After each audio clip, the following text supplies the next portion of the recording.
And it's my belief that with respect to the South China Sea, although the United States doesn't support any particular claim, we are supportive of the notion that these issues should be resolved peacefully, diplomatically, in accordance with international rules and norms, and not based on who's the bigger party and can throw their weight around a little bit more.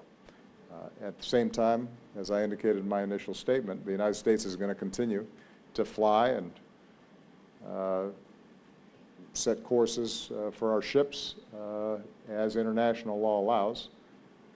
Our hope is that ultimately various claimants and various disputes can be resolved, and we'll do everything that we can to promote that. One of the things that's prompting a series of labor reforms here in Vietnam, I have not yet seen a credible argument that once we get TPP in place, we're going to be worse off. We are demonstrably better off.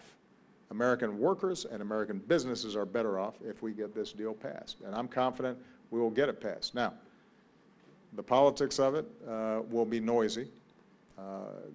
That was true when I, for example, inherited the Korean Free Trade Agreement or the Colombian, Panamanian free trade agreements when I came into office, but we got them done. And I'm confident that we'll get them done this time as well, although there'll be ups and downs and bumps along the way. Fort Vietnam's new peacekeeping training center. So again, finally on the Taliban leader, Mr. Mansour.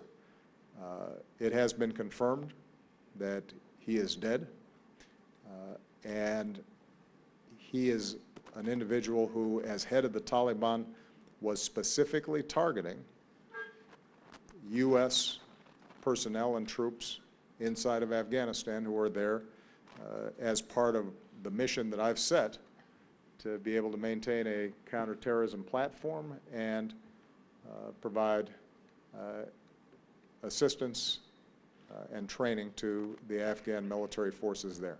So this does not represent a shift in our approach. We are not re-entering the day-to-day combat operations that are currently being conducted by Afghan security forces.